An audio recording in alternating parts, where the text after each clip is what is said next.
કેદારનાથ ધામના કપાટ બંધ થયા છે અને હવે 6 મહિના સુધી ભક્તો દર્શન નહીં કરી શકે। ઉત્તરાખંડના સીએમ પુષ્કરસિંહ ધામીએ શિયાળુ સત્ર માટે મંદિર બંધ થવા પહેલા બાબા કેદારનાથના દર્શન કર્યા છે। કેદારનાથ બાબાધામ હવે શિયાળો શરૂ થતાં જ 6 મહિના માટે બંધ થઈ જશે અને આ પૂર્વે તૈયારીના ભાગરૂપે પંચમુખી ભોગ મૂર્તિને પાલખીમાં મૂકવામાં આવી છે। દરવાજા બંધ થયા પછી પાલખી ઓમકારેશ્વર મંદિર તરફ જશે અને જ્યાં 6 મહિના સુધી પૂજા થશે। ગૌરીકુંડમાં માં ગૌરી માઈ અને યમનોત્રી મંદિરના દરવાજા પણ બંધ થશે। ગંગાજળ કળશ ગંગોત્રી મંદિરથી પશુપતિનાથ માટે રવાના થશે। તો આ પહેલા પણ મુખ્ય પૂજારી બાગેશ લિંગે ભોગ મૂર્તિની વિશેષ પૂજા કરી અને ભોગ અર્પણ કર્યો હતો। ભગવાનની પાલખી મંદિર પરિસરમાં પહોંચતાની સાથે જ વાતાવરણમાં ભક્તોના મંત્રોચ્ચારથી અત્યારે ગુંજી ઉઠ્યું હતું અને ભક્તોએ પાલખીના દર્શન કરી આશીર્વાદ લીધા। મંદિરની પરિક્રમા કર્યા પછી પાલખીને સભા મંડપમાં મૂકવામાં આવી હતી। बाबा के दर्शन किए हैं, जबकि 3 महीने का कालखंड ऐसा रहा है कि पूरी तरह से आपदा रही है, बारिश रही है, भारी बारिश, लैंडस्लाइड हुआ, लेकिन बाबा की कृपा से 17.5 लाख से अधिक तीर्थयात्री बाबा के दर्शन करने आए हैं। और मैं चारों धामों की बात करूं तो बड़ी आपदा के बाद भी इस बार रिकॉर्ड संख्या में श्रद्धालुओं ने दर्शन किए हैं और 50 लाख श्रद्धालु अभी तक दर्शन कर चुके हैं। अभी भगवान बद्री विशाल की यात्रा लगभग 1 माह तक आगे चलेगी और हमारा प्रयास होगा कि ये यात्रा भी भगवान बद्री विशाल की कृपा से, बाबा केदार की कृपा से अच्छे प्रकार से संपन्न हो। गृहमंत्री अमित शाह गुजरातना प्रवासे छे અને ગાંધીનગરમાં અમિત શાહ નવા એમએલએ ક્વાર્ટર્સનું લોકાર્પણ કરવા માટે પહોંચ્યા છે। શુભ પ્રવેશ माननीय केंद्रीय गृहमंत्री श्री समस्त संकुल અને તેના દરેક યુનિટનો પ્લાનની બારીકાઈથી વિગતો મેળવી રહ્યા છે। માર્ગ અને મકાન વિભાગના સચિવ શ્રી પટેલિયા સાહેબ મહાનુભાવોને પ્રોજેક્ટની વિગતોથી અવગત કરાવી રહ્યા છે।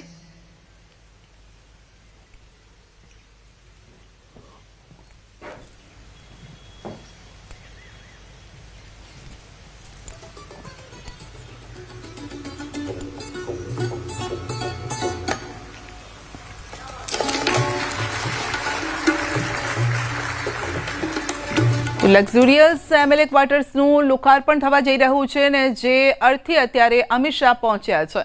તો અત્યારે આપ જોઈ શકો છો કે તેઓ વિગત અત્યારે મેળવી રહ્યા છે કયા પ્રકારના આ જે ફ્લેટ છે, કઈ સુવિધા તેઓને આપવામાં આવી રહી છે। તો જે મેપ છે તે નિહાળતા હતા અને અહીંયા તકતીનું અત્યારે લોકાર્પણ કરવામાં આવી રહ્યું છે અમિત શાહના હસ્તે। તો લક્ઝુરિયસ એમએલએ ક્વાર્ટર્સનું આ લોકાર્પણ 220 કરોડના ખર્ચે આલિશાન આ ફ્લેટ્સ બનાવવામાં આવ્યા છે। 4 BHK આ ફ્લેટ્સ, જેમાં સુવિધાઓની વાત કરીએ અથવા તો આખો જે ફ્લેટ છે એમાં કયા પ્રકારની ડિઝાઇન છે એની જો વાત કરીએ તો પહેલા વેઇટિંગ એરિયા છે, આ સાથે એક ઓફિસનું સ્ટ્રક્ચર પણ ત્યાં બનાવવામાં આવી રહ્યું છે કારણ કે ધારાસભ્યનો કોઈ પણ મળવા આવતા હોય તો વેઇટિંગ એરિયા અને આજે જોઈ શકો છો વેઇટિંગ એરિયા છે, બેડરૂમ છે, ગેસ્ટ બેડરૂમ પણ બનાવવામાં આવ્યો છે। એટલે કોઈ મહેમાન આવે તો તેમને પણ રહેવા માટેની આ સુવિધા ત્યાં પણ તેમને મળી રહે તે પ્રકારની આ વ્યવસ્થા કરવામાં આવી છે। તો ધારાસભ્યનું નવું રહેઠાણ હવે હશે આ। કેન્દ્રીય ગૃહમંત્રી અમિત શાહ ગુજરાતની મુલાકાતે છે। ગુજરાતની મુલાકાત દરમિયાન આજે સદસ્ય નિવાસનું લોકાર્પણ કર્યું છે। આ પ્રકારના ભવ્ય જે ફ્લેટ આવાસ નિર્માણ પામ્યા છે તેના દ્રશ્યો સીધા ન્યૂઝ 18ની સ્ક્રીન ઉપર જોઈ રહ્યા છો કે સૌથી પહેલા જે ધારાસભ્યને એલોટમેન્ટ કરવામાં આવશે તેની નામની તકતી અહીંયા લાગવાની છે। દિવાળીનું પર્વ હોવાના નાતે તમે જોઈ રહ્યા છો કે વિશેષ રીતે ફ્લેટને શણગારવામાં આવ્યા છે। જેવી તમે એન્ટ્રી કરશો ફ્લેટની અંદર તો આ પ્રકારનો વેઇટિંગ એરિયા જે છે તે જોવા મળશે। એટલે કે ધારાસભ્ય ધારાસભ્યોને જે વ્યક્તિઓ મળવા આવ્યા હશે તે અહીંયા બિરાજમાન થઈ શકે તે પ્રકારની વિશેષ વ્યવસ્થા આ ફ્લેટની અંદર ગોઠવવામાં આવી છે। આ ઉપરાંત ફ્લેટની વાત કરીએ તો ત્યાંથી ફ્લેટની સીધા તમે જશો તો ત્યાં ઓફિસ પણ આવી રહી છે, એટલે કે જે ધારાસભ્ય જે છે તે ધારાસભ્યની ઓફિસ જે છે તે પણ અહીંયા જોવા મળી રહી છે। એટલે કે ધારાસભ્ય જે છે તે અહીંયા બેસશે અને ત્યાંથી લોકોના પ્રશ્નોને સાંભળશે, જે રજૂઆત કરવા માટે આવ્યા હોય ગાંધીનગર ખાતે તેમની રજૂઆત અહીંયા બેસીને સાંભળી શકે તે પ્રકારની ફ્લેટની અંદરની વ્યવસ્થા કરવામાં આવી છે। સાથે સાથે ત્યાં ડ્રોપબોક્સ જે છે તે પણ મૂકવામાં આવ્યું છે કે જેથી કરીને લોકો અહીંયા આવે, તેમની વાત સાંભળે, તેમના પ્રશ્નો માટેની વિવિધ ફાઇલો પણ ગોઠવી શકે તે પ્રકારની વ્યવસ્થા છે। ટેલિવિઝનની વ્યવસ્થા કરવામાં આવી છે અને આ પ્રકારની સુવિધા હશે તેનું બોર્ડ જે છે તે પણ લગાવવામાં આવ્યું છે। મહત્વની વાત એ છે કે બગીચો છે, મલ્ટીપર્પઝ હોલ છે, કોમ્યુનિટી હોલ છે, સ્વિમિંગ પુલ છે, જિમ્નેશિયમ છે, ડાઇનિંગ હોલ છે, દવાખાનું છે, પાર્કિંગ છે, 216 ફ્લેટ છે, 12 બ્લોક છે, 9 માળની વ્યવસ્થા છે, 28 એટલે કે 28,576 ચોરસ મીટર ફ્લેટનો એરિયા જે છે તે જોવા મળી રહ્યો છે। આ પ્રકારની વ્યવસ્થા સજ્જના ફ્લેટ જે છે તે નિર્માણ પામશે। આ થયો જે ધારાસભ્યની ઓફિસનો રૂમ। ત્યારબાદ તમે સીધા અંદર આવશો તો અંદર આવતાની સાથે જ અહીંયા મેન હોલ જે છે તે જોવા મળશે અને ત્યાં આ પ્રકારની વિશેષ વ્યવસ્થા એટલે કે આ પ્રકારના જે વ્યવસ્થા સાથેનો હોલ જે છે, લિવિંગ રૂમ જે છે તે જોવા મળશે। અહીંયા ધારાસભ્ય બેસી શકે, તેમના પરિવારજનો બેસી શકે અને પરિવારજનો બેસીને ટીવી પણ નિહાળી શકે તે પ્રકારની વ્યવસ્થા જે છે તે તૈયાર કરવામાં આવી છે અને આ પ્રકારની વિશેષ સુવિધા સજ્જ નો હોલ જે છે તે જોવા મળી રહ્યો છે। જેવા તમે થોડા અંદર આવશો ત્યાં ડાઇનિંગ એરિયા જે છે તે જોવા મળ્યો છે। ડાઇનિંગ એરિયાની પણ વિશેષ વ્યવસ્થા જે છે તે હોલની અંદર નિર્માણ પામી છે। ડાઇનિંગ એરિયાની એક્ઝેક્ટ પાછળ બાલ્કની, વિશેષ સ્પેશિયલ વાળી બાલ્કની જે છે તે પણ જોવા મળી રહી છે અને ત્યાં હિંચકો જે છે તે લગાવવામાં આવ્યો છે।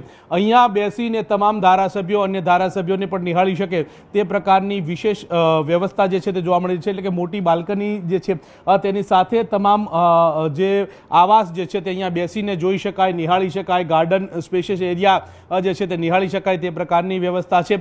આ પ્રકારનો જે કહી શકાય કે કિચન જે છે, એલ શેપનું કિચન જે છે તે પણ દર્શાવવામાં આવ્યું છે અને આ પ્રકારના કિચનની વ્યવસ્થા જે છે ત્યાં હોલની અંદર જોવા મળે છે। એલ શેપનું કિચન જે છે તે જોવા મળી રહ્યું છે અને આ પ્રકારની વ્યવસ્થા જે નવા આવાસ નિર્માણ પામ્યા છે તેમાં આ પ્રકારની વ્યવસ્થા સજ્જ જે છે તે જોવા મળી રહ્યા છે। આ ઉપરાંતની વાત કરીએ તો 4 જેટલા બેડરૂમ જે છે તે આ આવાસની અંદર જોવા મળી રહ્યા છે। એટલે કે આ પ્રકારના લક્ઝુરિયસ બેડરૂમ જે છે તે પણ નિર્માણ પામ્યા છે અને લક્ઝુરિયસ બેડરૂમ પણ તમે જોઈ રહ્યા છો કે આ પ્રકારના લક્ઝુરિયસ બેડરૂમ જે છે તે પણ જોવા મળ્યા છે। આ 1, આ 2, 3 અને 4 જેટલા બેડરૂમ જે છે તે પણ જોવા મળી રહ્યા છે। 2x2 નો બેડરૂમ જે છે તે જોવા મળી રહ્યો છે અને આ પ્રકારના વિશેષ બેડરૂમ સાથે કબાટની પણ વ્યવસ્થા છે કે જ્યાં વિશેષ કરીને જે ધારાસભ્યનો સામાન જે છે તે સચવાઈ રહે તે પ્રકારની વ્યવસ્થા છે।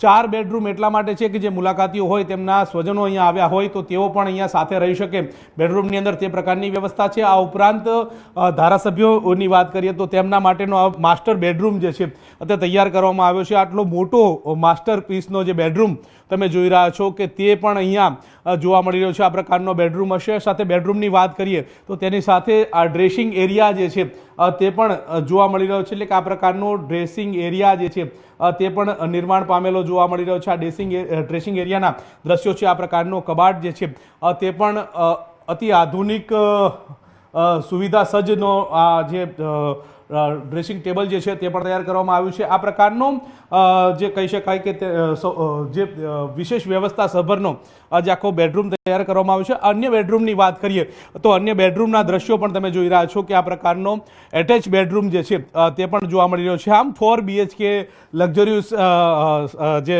સુવિધા સભરના જે આવાસ જે છે તેનું આજે લોકાર્પણ કરવામાં આવ્યું છે। લોકાર્પણ કર્યા બાદ આવનારા દિવસોની અંદર તમામ ધારાસભ્યો જે અત્યારે હાલ વર્તમાન 182 ધારાસભ્યો જે છે તેમને આ તમામ સુવિધાનો લાભ જે છે તે મળશે। મહત્વનું સાથે એ છે કે 216 જેટલા મકાનો જે છે તે તૈયાર કરવામાં આવ્યું છે। 9 માળના 12 એપાર્ટમેન્ટના આ મકાનો જે છે તે આવનારા દિવસોની અંદર ધારાસભ્યોને આ તમામ સુવિધા સજ્જ મળવાની છે અને આવનારા દિવસોની અંદર ધારાસભ્યોને હવે આ નવા આવાસો મળશે। 1971ની અંદર જૂના આવાસો નિર્માણ પામ્યા હતા, તે જર્જરિત થવાના કારણે નવા આવાસ નિર્માણ પામ્યા છે અને આ સુવિધા હવે ધારાસભ્યોને મળશે। કેમેરા પર્સન હરીશ શર્મા સાથે ગૌતમ શ્રીમાળી, ન્યૂઝ 18 ગુજરાતી, ગાંધીનગર। તો અમિત શાહ અને ભૂપેન્દ્ર પટેલ પહોંચ્યા છે, લોકાર્પણ તકતીનું લોકાર્પણ કરી દીધું છે અને હવે કયા પ્રકારની સુવિધાઓ છે તે પણ તેઓ નિહાળી રહ્યા છે. તો ફ્લેટમાં કયા પ્રકારની સુવિધાઓ છે, રૂમનું સ્ટ્રક્ચર કયા પ્રકારનું છે, ફ્લેટનું સ્ટ્રક્ચર કયા પ્રકારનું છે તેને તેઓએ નિહાળ્યું હતું. સ્વિમિંગ પુલ છે અહીંયા, આ સાથે ગાર્ડનની પણ સુવિધા આપવામાં આવી છે. તો અન્ય મંત્રીઓ પણ અહીંયા સાથે જોવા મળી રહ્યા છે, આ સાથે ધારાસભ્યો પણ ત્યાં પહોંચ્યા છે. તો 220 કરોડના ખર્ચે આ બનાવાયા છે. 9 જેટલા ટાવર ઊભા કરાયા છે. 9 ટાવરમાં 220 જેટલા ફ્લેટ તૈયાર કરવામાં આવ્યા છે અને દરેક ફ્લેટ 4 BHK આ ફ્લેટ તૈયાર કરાયા છે અને તેમાં વેઇટિંગ એરિયા છે, નાની ઓફિસની સુવિધા છે, બેડરૂમ તૈયાર કરાયા છે, કિચન હોલની પણ સુવિધા આપવામાં આવી છે. તો આ સાથે AC ટીવીની પણ સુવિધા અહીંયા જોવા મળી રહી છે. જે રીતે અમારા સહયોગીએ પણ આખો જે ફ્લેટ છે એની આપને ટૂર કરાવી છે. તો ધારાસભ્યો કેવા ફ્લેટમાં રહેશે એની એક ટૂર કરાવી અમારા સહયોગી ગૌતમે. તો ધારાસભ્યોના વૈભવી આવાસ છે ને, એટલે કહી શકાય કે નવા વર્ષ, દિવાળી અને ગુજરાતીઓનું આ નવું વર્ષ ધારાસભ્યોને ખાસ ફળ્યું છે, કારણ કે નવા ફ્લેટમાં તેઓ હવે નવા વર્ષે જશે. ત્યાં લોકો પણ મળવા આવી શકે, લોકોની સાથે મીટિંગ થઈ શકે, જનતાના કામ થઈ શકે અને ગાંધીનગરમાં રહીને જ તેઓ, કારણ કે જ્યારે ગાંધીનગરમાં અલગ અલગ મિટિંગોનું આયોજન કરાતું હોય છે ત્યારે તેમને રોકાણની પણ એ વ્યવસ્થાની જરૂર હોય છે. માટે આ જે ક્વાર્ટર્સ છે એ સુવિધા આપવાના છે ને હવે વૃક્ષારોપણનો પણ અહીંયા કાર્યક્રમ છે, કારણ કે નરેન્દ્ર મોદીનો જે એક PM નરેન્દ્ર મોદીની એક ટેગલાઇન છે કે લોકોએ એક વૃક્ષ તો વાવવું જ જોઈએ અને કારણ કે વૃક્ષ જે હોય છે આપણું જે ભવિષ્ય છે એ વધુ ઉત્તમ બનાવે છે અને જેના કારણે સ્વાસ્થ્યની રીતે પણ વૃક્ષ જરૂરી છે. એના માટે જ્યારે પણ અમિત શાહ કોઈ આ પ્રકારના કાર્યક્રમમાં જતા હોય છે ત્યારે ખાસ વૃક્ષારોપણ કરતા હોય છે અને અહીંયા એક મેસેજ પણ આપવાનો પ્રયત્ન હોય છે કે તમારે પણ વૃક્ષ વાવવા જોઈએ. તો અહીંયા પણ જે MLA ક્વાર્ટર્સ છે ત્યાં પણ આ વૃક્ષ જે અત્યારે પ્લાન્ટ છે, પરંતુ આ જ્યારે વૃક્ષ મોટું થશે ત્યારે એ છત્રછાયા પણ આપશે. તો એક અહીંયાથી મેસેજ પણ આપવાનો પ્રયત્ન છે. તો ગાર્ડનની સુવિધા છે, સ્વિમિંગ પુલની સુવિધા છે, અલગ અલગ આ રીતે તમામ સુવિધાઓથી સજ્જ આ ક્વાર્ટર્સ બનાવવામાં આવ્યા છે. 220 કરોડથી વધુના ખર્ચે આ લક્ઝુરિયસ ક્વાર્ટર્સ તૈયાર કરાયા છે. તો 216 જેટલા આધુનિક આ ફ્લેટ છે, 9 જેટલા ટાવર છે અને 9 માળના ટાવર છે અને 12 ટાવર છે. 9 માળના આ ફ્લેટ છે અને 12 ટાવર છે અને ત્યાં MLA માટે અલગ અલગ સુવિધાઓ પણ ઉપલબ્ધ કરાયેલી છે. તો ધારાસભ્યોનું આ નવું રહેઠાણ બનશે. તો અમિત શાહ સાથે ભૂપેન્દ્રભાઈ પટેલે પણ વૃક્ષારોપણ કર્યું છે. ધારાસભ્યો પણ અહીં જોવા મળી રહ્યા છે, મંત્રીઓ પણ જોવા મળી રહ્યા છે. 216 આધુનિક આ ફ્લેટ જે તૈયાર થઈ ગયા છે અને 220 કરોડના ખર્ચે 12 જેટલા આ ટાવર તૈયાર કરાયા છે. હાલ ભલે 182 જેટલા ધારાસભ્યો હોય, પરંતુ અહીંયા આવાસની સંખ્યા વધારે રાખવામાં આવી છે. તો લક્ઝુરિયસ આ MLA ક્વાર્ટર્સ, એક તરફ જનતાને 6 લેન હાઈવે જે બનવાનું છે તેનું લોકાર્પણ કરવાનું ખાતમુહૂર્ત, એટલે પૂજા વિધિ સાથે તેનું કામ હવે શરૂ થશે. તો જનતાને પણ એક તરફ ભેટ આપવામાં આવી છે, બીજી તરફ વાત કરીએ તો ધારાસભ્યોને પણ આ વૈભવી આવાસની ભેટ મળી રહી છે. તો નવા વર્ષે કહેવાય કે ડબલ આ ખુશી, એક તરફ લોકો માટે પણ ખુશીના આ સમાચાર, બીજી તરફ ધારાસભ્યો માટે પણ ખુશી લઈને આવ્યું છે. નવું વર્ષ ધારાસભ્યોને ફળ્યું છે એવું કહી શકાય. તો હવે જે ચાવી છે એ પણ ધારાસભ્યોને સુપરત કરવામાં આવશે અને ત્યારબાદ તેઓ અહીં આવીને રોકાઈ શકે છે. ગાંધીનગરમાં કારણ કે જનતાના કામો કરવાના હોય, અલગ અલગ બીજી પણ મિટિંગોનું આયોજન થતું હોય ત્યારે તેમને રહેવાની જરૂરિયાત ઊભી થતી હોય છે અને આવા સમયે આ જે ફ્લેટ છે જે આપ જોઈ શકો છો દ્રશ્યોમાં પણ જે બતાવી રહ્યા છે કે MLA જે ક્વાર્ટર્સ છે તેની અમિત શાહ ટૂર કરી રહ્યા છે. તેઓ પણ જોઈ રહ્યા છે કે જે 4 BHK આ જે ફ્લેટ તૈયાર કરાયો છે તેમાં કયા પ્રકારની સુવિધા છે. અહીંયા ડાઇનિંગ એરિયા પણ છે, લિવિંગ રૂમ છે, વેઇટિંગ એરિયા છે, નાની ઓફિસ પણ બનાવવામાં આવી છે ધારાસભ્યો માટે.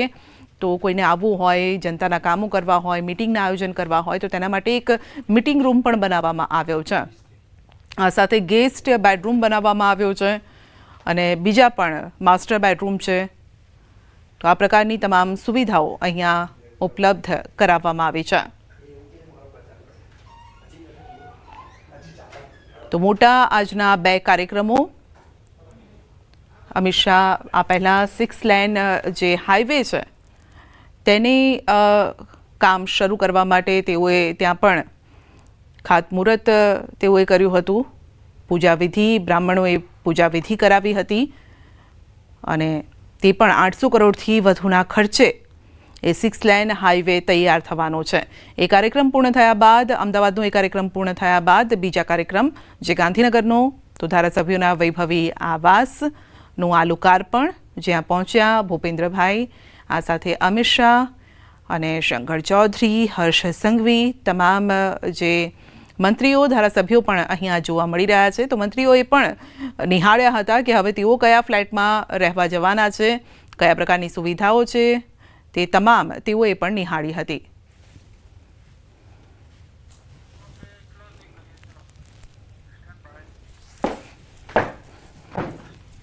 સૂર્યકિરણ એરોબેટિક ટીમની પ્રેક્ટિસના દિલ ધડક દ્રશ્યો સામે આવ્યા છે. તો ભવ્ય એર શો પહેલા પ્રેક્ટિસના આ દિલ ધડક દ્રશ્યો જોવા મળી રહ્યા છે. તો ફાયર જેટ પ્રેક્ટિસથી મહેસાણામાં રોમાંચનો માહોલ પણ અત્યારે દેખાયો છે. ભારતીય વાયુસેનાની સૂર્યકિરણ ટીમે એર શોની પ્રેક્ટિસ કરી હતી. મહત્વનું છે કે મહેસાણાના ઇતિહાસમાં સૌ પ્રથમ વખત યોજાશે સૂર્યકિરણ એરોબેટિક એર શો. આવતીકાલે સવારે 9 વાગે આ રોમાંચક એરોબેટિક શો યોજાવાનો છે ને તે પહેલાં આ અભ્યાસ પણ ચાલી રહ્યો છે અને લોકો પણ અત્યારે લોકોમાં કુતૂહલ પણ જોવા મળી રહ્યું છે અને જેવા જ આ પસાર ત્યાંથી થઈ રહ્યા છે, જે રીતે અવાજ આવી રહ્યો છે, લોકો પણ આકાશ તરફ મીટ માંડીને જોઈ રહ્યા છે કે ક્યારે અહીંથી પસાર થશે, કેવા કરતબ જોવા મળશે. તો સૂર્યકિરણ એરોબેટિક ટીમે પ્રેક્ટિસ કરી હતી. આવતીકાલે શો અને તે પહેલાં જ આ અત્યારે પ્રેક્ટિસના દ્રશ્યો સામે આવી રહ્યા છે. આકાશમાં અવનવા આ કરતબ બતાવ્યા હતા સૂર્યકિરણ એરોબેટિક ટીમે અને જેને જોઈને મહેસાણાના ઇતિહાસમાં આ પ્રકારની ઘટનાઓ બનતી જોવા નથી મળતી હતી અને જેના કારણે લોકોમાં પણ કુતૂહલ જામ્યું હતું. જે રીતે આકાશ અત્યારે એક તો રંગબેરંગી પણ જોવા મળી રહ્યું છે અને બીજી તરફ આ કરતબો છે જેનાથી લોકો પણ અત્યારે ચકિત થઈ ગયા હતા કે કઈ રીતે આકાશમાં આ રીતે કરતબો આ ટીમ કરી રહી છે.